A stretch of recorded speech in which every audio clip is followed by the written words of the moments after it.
வணக்கம். மீண்டும் ஒரு ஹீரோ.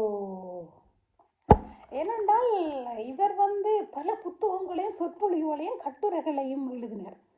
இது அந்த அவற்றை தொகுப்புகளை பூம்புகார் பதிப்பகம் வெளியிட்டதாம். என்ன பெரும்பணை சேர்ந்தவர், இலங்கையை சேர்ந்தவர். நான் என்னடா நேர புத்தகத்தையே உங்களுக்கு காட்டுறேன்.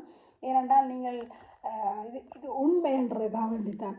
தமிழ், ஆங்கிலம், லத்தீன், இத்தாலியம், பிரெஞ்சு, ஜெர்மன், போர்த்துகல், ஸ்பெனிஷ் பல மொழிகளை கட்டார்.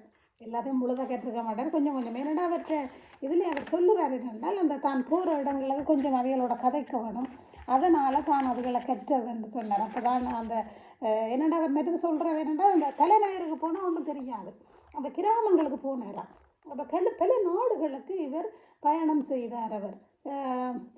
அதனால் தமிழை மட்டும் இந்த ஆய்வு கட்டுரைகளை படைத்தால் போதும், ஆங்கிலத்திலும் வடிவமைக்கப்பட்டால் உலக அரங்கினை சென்றடையும் என்பதால் தமிழ் ஆய்வுக்கான ஆங்கில இதழ் ஒன்றை வெளியிடப்பட்டது கட்டாய தேவை.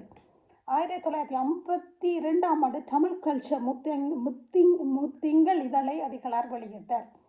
அப்போ யோசிச்சு பாருங்க. அதான் நான் சிலது இங்கிலீஷ்லேயும் போடுறேன். நான் ஏனென்றால் அப்படி இப்படி பிள்ளைண்டாலும் நினச்சி கொள்வீங்க தானே, அதை காண்டி போடுறேன். மற்றது இவர் அந்த வாகனங்களில் போயில்லையா, புகை வண்டியிலும் கப்பலிலும் வானூதியிலும் போனாராம். அப்போ தான் இந்த நாடுகளை எல்லாம் படிவாக பார்க்கலாம்.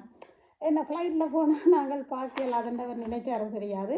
மற்றது உலக தமிழ் ஆராய்ச்சி மாகாநாடு கிழக்கு நாடுகளை பார்த்துருக்கிறார். அந்த ஜப்பான்ல எல்லாம் எப்படி முறைகள் உண்டு. நீங்கள் அதை இன்னும் கூகுள் பண்ணி பாருங்க. நான் எல்லாத்தையும் சொல்ல தேவையில்லை, உங்களுக்கு நான் ஒரு புள்ளியை போட்டிருக்கிறேன். நீங்கள்லாம் அதை என்ன செய்ய வேணும், அதை நீங்கள் திருப்பி பார்க்கணும், திருப்பி பரப்பணும்.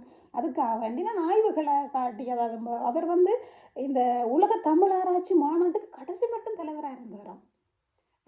அவர் ஒரு குருவானவராக இருந்தும் இவ்வளவு நாடுகளுக்கு இப்போ இவ்வளவு ஆங்கிலத்தின் மொழி இதை என்னென்றால் வெளியிட்டிருக்கிறார் இந்த தமிழை பற்றி. அப்போ நீங்கள் இதுகளை நான் தொல்காப்பியம் இதுகளெல்லாம் அதுகளில் தேவையில்லை, நேர கிடக்குது. அப்போ அதுகளில் தேவையில்லை. நாங்கள் எல்லாத்தையும் தொல்காப்பியத்திலையும் சங்க காலத்திலையும் விக்கிபீடியாலையும் பார்க்க தேவையில்லை. என்னென்னா புத்தகம் நேரம் இருக்குது, எழுதினவர். அப்போ இது மட்டும் போதும். அதனால் நான் இவரை போட்ட நான் இப்படி நாங்கள் எங்கள் தலைவர்களை இறந்து போனவர்களுக்கு உயிர் கொடுக்க வேண்டும் அல்லவா வேண்டும். யார் இவர்? நன்றி. எல்லாருக்கும் பாராட்டி வாழ்த்துற உள்பட்டியில் எழுதாமல் வெளியில் எழுதுங்க, அப்போ தான் எல்லாருக்கும் தெரியும். நன்றி, வணக்கம்.